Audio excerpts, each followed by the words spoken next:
सारी उमरिया फिर काहे को सारी उमरिया पाप की गठरी धोए सुख के सब साथी दुख में न कोई।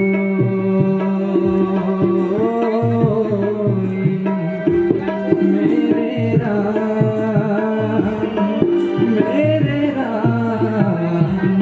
तेरा नाम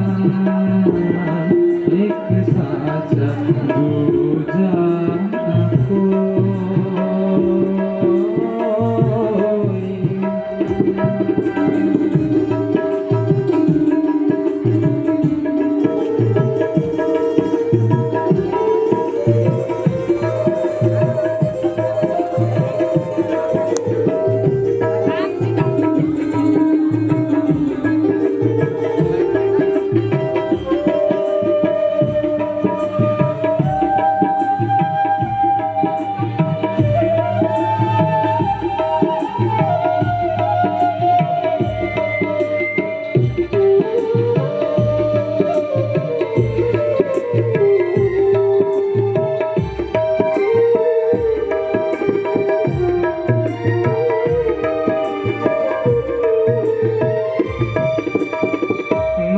कुछ तेरा ना कुछ मेरा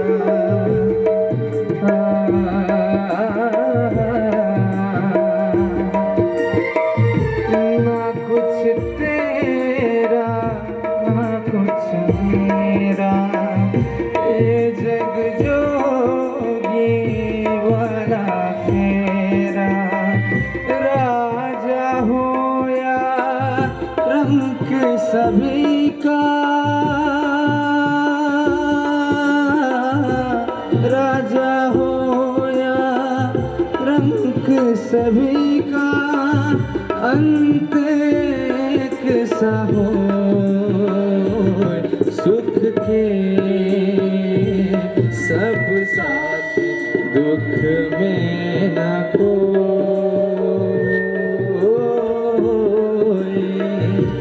मेरे राम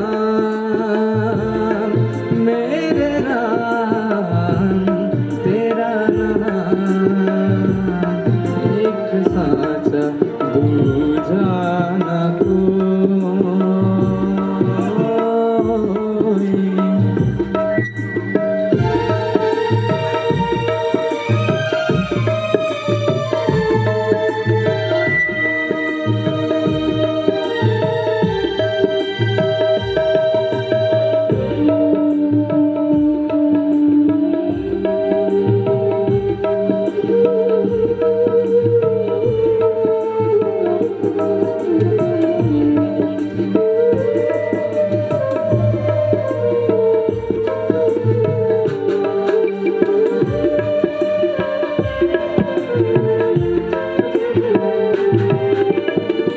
जीवन आने जाने छाया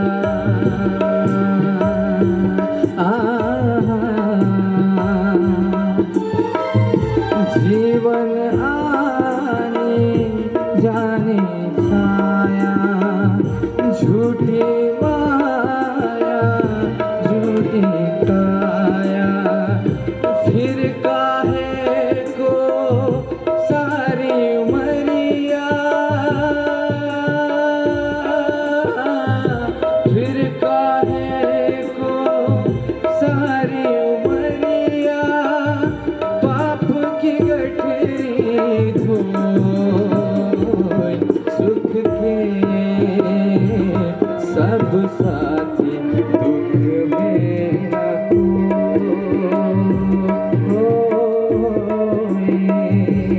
मेरे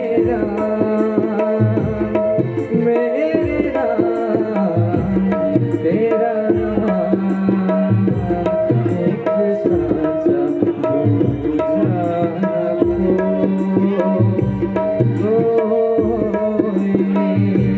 सुख के सब साथी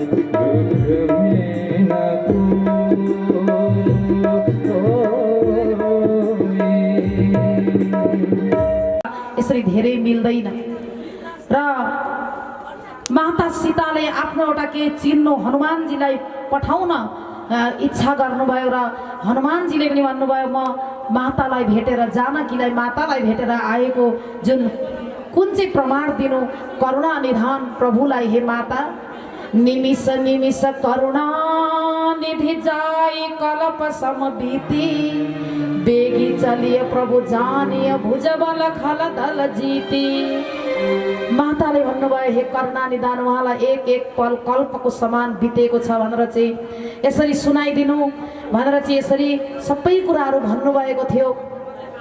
अनि उहाँले चाहिँ जुन चुडामणि आफूले लगाएको हार प्रभुलाई दिनुभएको थियो भनेर चाहिँ यस्तो प्रकारले सीताजीका दुःखका कुराहरू लगेर सुनाउनुहुन्छ।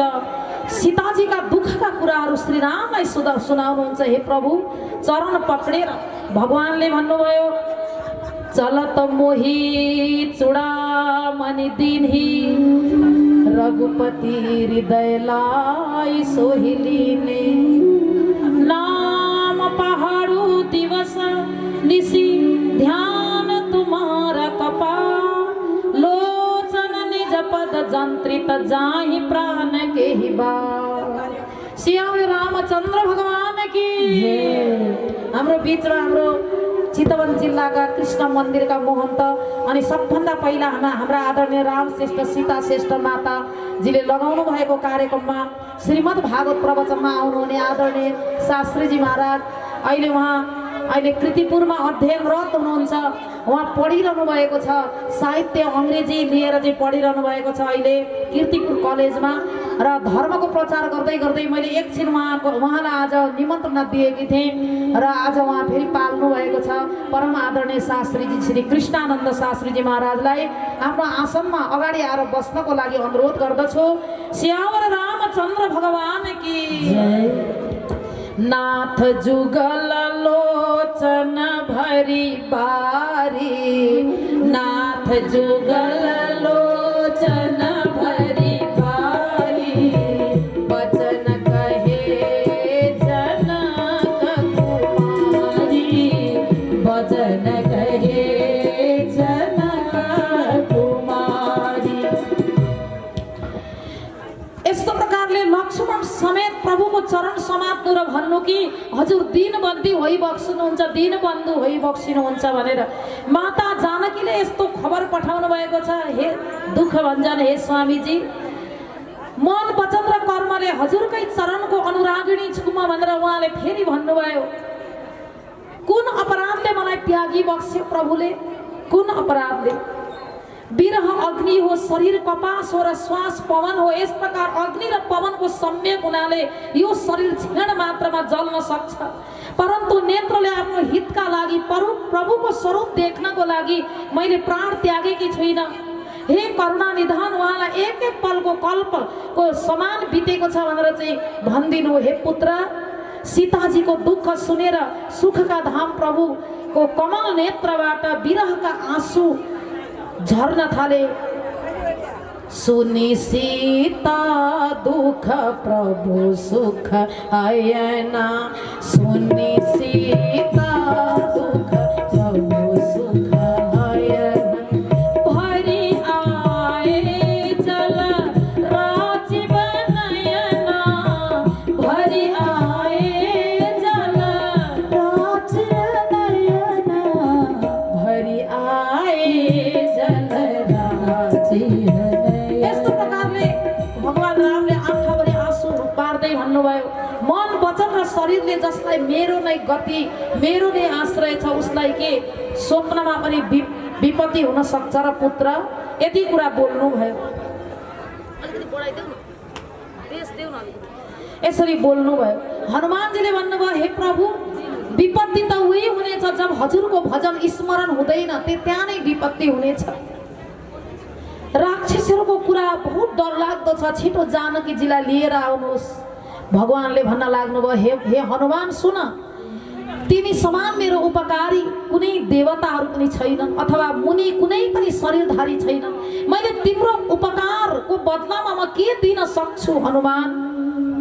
सुनु कपि तोहि समान उपकारी सुनो कपि सोहि समान उपकारी नहीं को सुर नर मुनि धारी नहीं को सुर मुनि तनु धारी सुनो कपि तो ही समान उपकार ए हनुमान तिमी जति उपकारी तिमी जति प्रिय तिमी जति मेरो प्राण हृदयमा बस्ने कोही पनि छैन भगवानले भन्न लाग्नुभयो हनुमान सुनेर अति खुसी भएर गदगद प्रेमाश्रु खसिरहेका छन् सुने प्रभु वचन बिलो कि मुख गात हरसी हनुमन्त चरण परे प्रेमा कुल त्राहि त्राहि भगवंत त्राहि त्राहि भगवंत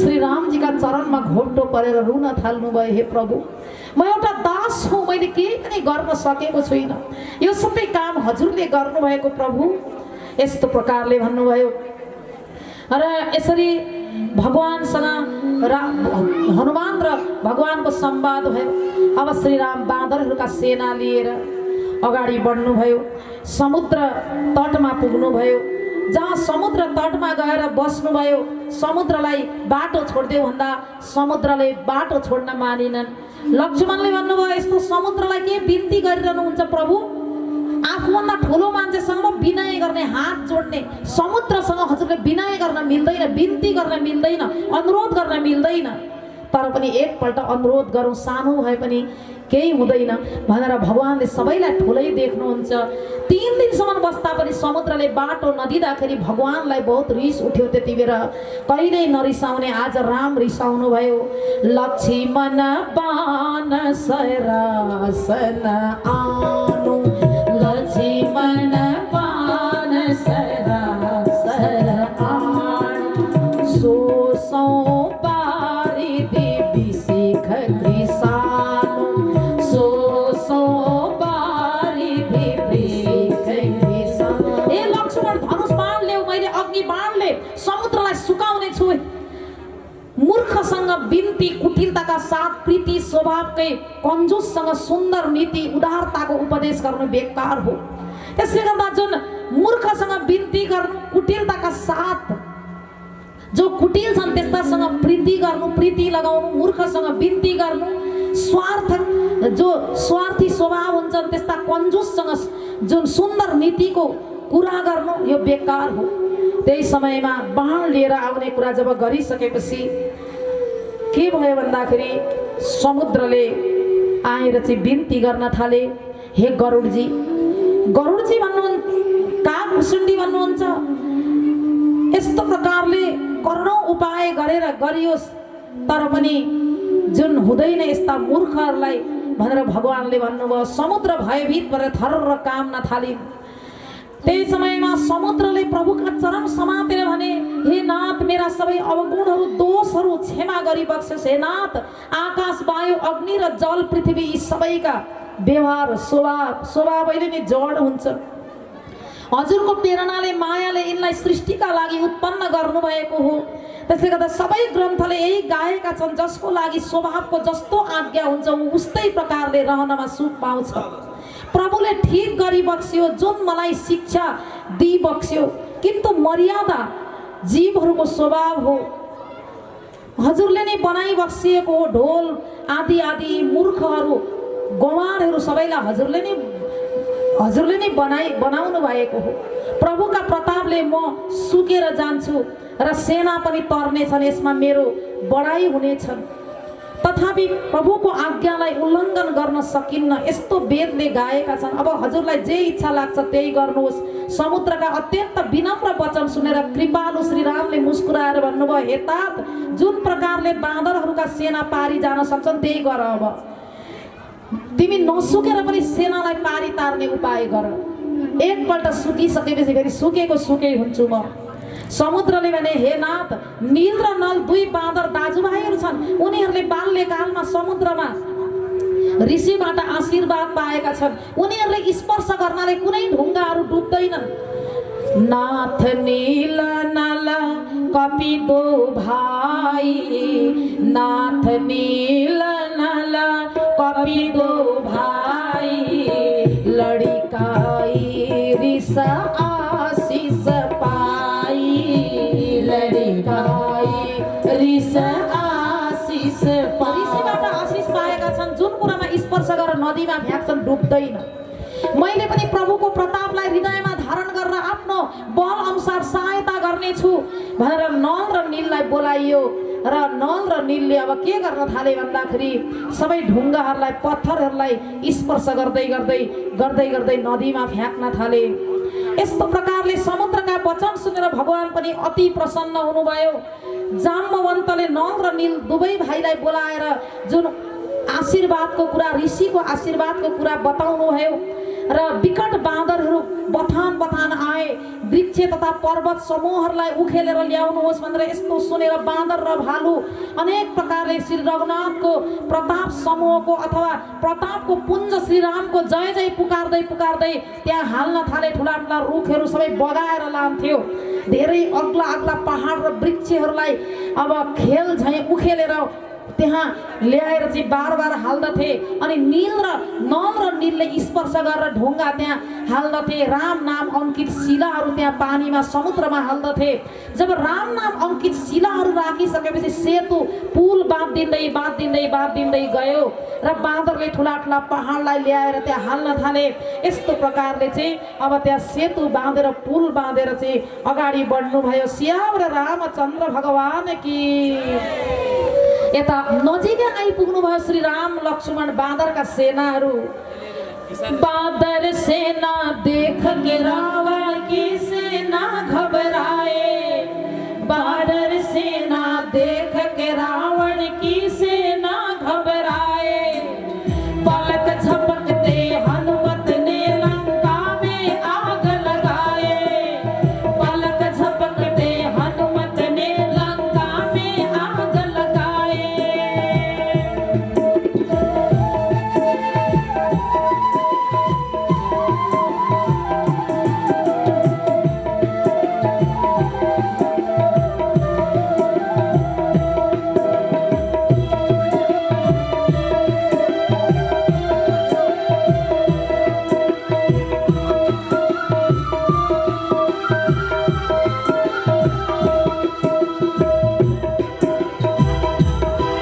मेरे मन में बसे है राम मेरे तन में बसे है राम मेरे मन में बसे है राम मेरे तन में बसे है राम।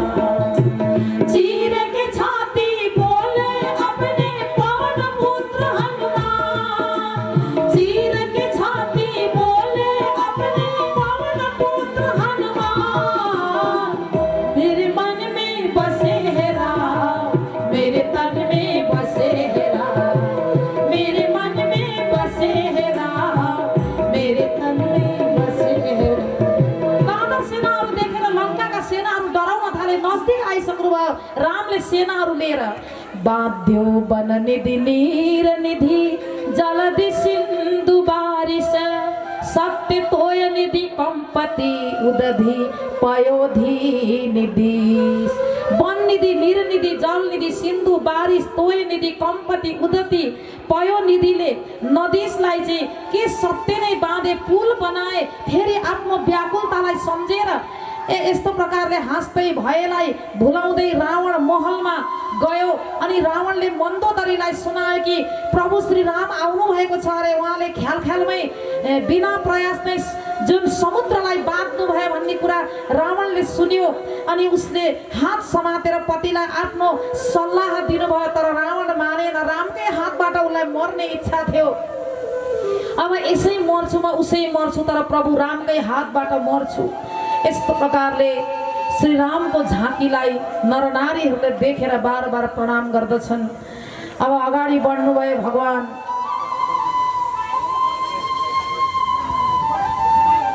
भगवान श्री राम आउँदै गरेको कुरा विभीषणले पनि सुन्नुभयो कि अब के भयो भन्दाखेरि यता विभीषणले पनि सुन्नुभयो। सुनिसकेपछि विभीषणले बहुत सम्झाउनु भयो रावणलाई तर रावणले सुनेन। त्यही बेला रावणले विभीषणलाई लात मार्यो लात मार्ने बित्तिकै विभीषणले भगवान रामको चरणमा जानुभयो। विभीषण एक बार लात मार्दाखेरि विभीषण भगवान रामको चरणमा जानुभयो। तर हामीलाई बार बार संसारको मायाले लात मारेको छ, तर हामीलाई किंचित पनि परमात्मातिर जुन जाने इच्छा छैन, मन लाग्दैन। छोराछोरीले लात मार्नु, आफ्ना परिवारले लात मार्नु, कुटुम्बीहरूले लात मार्नु, वचनद्वारा लात मार्नु, अनेक प्रकारका जुन शब्दहरूबाट लात मार्नु, यी पनि ठुला ठुला लात हुन्। तर यस्तो लात खाएर पनि हामी मायामा डुबिरहन्छौँ। यस्तो प्रकारले विभीषण पनि अगाडि बढ्नुभयो। अब अगाडि बढ्दै बढ्दै धेरै अगाडि गइसक्नुभयो। अब यहाँनिर अनेक युद्धहरू हुन्छ। मेघनाथसँग युद्ध हुन्छ, मेघनाथसँग लक्ष्मणजीको युद्ध हुन्छ। अनि मेघनाथले लक्ष्मणजीलाई शक्ति बाण हानेर मेघनाथले मूर्छित बनाउँछ।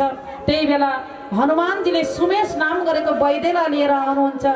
अनि सुमेश नाम गरेका वैद्यजीले के गर्नुहुन्छ भन्दाखेरि त्यो जुन सञ्जीवनी बुट्टीको नाम बताउनुहुन्छ अनि त्यो पहाडको नाम बताउनुहुन्छ। कसले लिएर आउँछ अब भन्दा हनुमानले भन्नुहुन्छ म लिएर आउँछु। स्वयं लक्ष्मण जानुहुन्छ त्यो बुट्टी लिनको लागि। उहाँ जाँदाखेरि बाटोमा रावणले गएर माया लगाइदिएको हुन्छ। अनि माया यस्तो गर्दा माया लगाएर एउटा राक्षसलाई, कालनेमी नाम गरेको मायावी राक्षसलाई चाहिँ ती हरेक बुटीहरूलाई जुन सञ्जीवनी बुटीको भेदमा बत्ती बलेको हुन्छ चिनेर ल्याउनु भनेर वैद्यले भनेका थिए। तर सबै बुटीमा बत्ती बलेको हुन्छ, कुन बुटी ल्याउनु। त्यही समयमा पहाडले उठाएर हनुमान लिएर आउँदै थिए। बिहान उज्यालो हुँदा आइपुगेन भने लक्ष्मणको प्राण जान्छ भनेर वैद्यले भनेका थिए। लिएर चाहिँ अयोध्याको बाटो हुँदै हुँदै लिएर आउनु हुँदै थियो। त्यस्तो पहाड बोकेर भरत त तपस्या गरेर सुत्नुहुन्न थियो। भरतजी जति बेला पनि तपस्या गरेर बस्नुहुन्थ्यो। मेरा प्रिय दाजुलाई मार्नको लागि कसले यो पहाड लिएर गयो, दुःख दिन्छ होला यो पहाडले हानेर भनेर एउटा बाणले पहाड सहित गिराइदिनु भयो तल अयोध्यामा। सियावर रामचन्द्र भगवान की देखा भरत विशाल अति निशिचर मन अनुमानी बिनु भरसाय कमारे चाप श्रवण लगिताने। एकपल्ट कानसम्म धनुषलाई तानेर पहाड सहित खसाउनु भयो। हनुमान खस्नुभयो। राम राम भन्दै त्यति बेला अति दुःख लाग्यो भरतलाई। हो मैले मेरा रामको काम काहीँ पनि गरिन, धिक्कार छ मलाई। आज रामको कामको लागि हिँडेका हनुमानलाई पनि मैले यसरी खसाएँ भनेर बहुत दुःखी हुनुभयो। तत्काल धेरै लामो प्रसङ्गहरू छ र सञ्जीवनी बुट्टी लिएर आउनुभयो। यता श्रीरामको काखमा लक्ष्मण सुतिरहनु भएको छ। श्रीराम एकदम व्याकुल भएर रोइरहनु भएको छ। हे भाइ, आज म तिमीलाई नलिकन कसरी जानु अयोध्या? मेरी आमा कौशल्याले भन्नुभएको छ लक्ष्मणलाई नलिकन तिमी नआउनु अयोध्या। म तिमीलाई नलिकन जान सक्दिनँ। तिमी किन यसरी बेहोस भएका छौ भनेर चाहिँ बार बार यसरी व्यथा प्रकट गर्नुहुन्छ। भगवानले मनुष्य लीला गर्नुभएको छ। त्यही समयमा त्यो सञ्जीवनी खुवाउने बित्तिकै लक्ष्मणको प्राण प्रकट हुन्छ शरीरमा। त्यही समयमा लक्ष्मण उठ्नुहुन्छ। उठेर चाहिँ फेरि मेघनाथसँग लडाइँ गर्न जानुहुन्छ र मेघनाथलाई पनि पछार्नुहुन्छ। मेघनाथको पनि वध हुन्छ। श्याम रामचन्द्र भगवान की यस्तो प्रकारले धेरै अनि कुम्भकर्ण आदिको वध हुन्छ। सबैको वध गर्दै गर्दै अनि मेघनाथको यज्ञलाई ध्वंस गर्दै गर्दै रावण युद्धको लागि प्रस्थान। श्रीरामको विजय रथ तथा बाँदर राक्षसहरू युद्ध गर्नको लागि सबै तयार भए। कति राक्षसहरू मर्छन्, कति मर्छन् युद्धमा। धेरै राक्षसहरू मर्छन् युद्ध गर्दा गर्दै। अन्तिममा रावण आउँदछ युद्ध गर्न। अब सबैजना मरिसकेपछि रावणको मृत्यु एकदम नजिकै छ। कति बाण हान्दा पनि रावण मर्दैन। कति दिन रामसँग युद्ध भयो, मर्दैन। अनेक रूप धारण गर्छ। अन्तिममा विभीषणले भन्नुभयो उसको नाभिमा एउटा अमृतको कुण्ड छ। हे प्रभु, त्यही कुण्डमा हान्नुहोस्। अमृतको कुण्डमा जबसम्म त्यो फोरिँदैन तबसम्म मर्दैन, उसलाई नाभिमा बाण हान्नुहोस्। यस्तो प्रकारले विभीषणले भन्नुभयो। र आज अब रावणको मृत्यु हुन्छ केही समयमा। हामी एउटा झाँकी प्रस्तुत हुँदैछ, त्यो पनि हेरौँ। अब केही छिनमा नै हामी रावणको वध हेरेर अनि अगाडि फेरि अरू प्रसङ्गहरू हामी श्रवण गर्नेछौँ। श्याम र रामचन्द्र भगवान की, श्याम र रामचन्द्र भगवान की।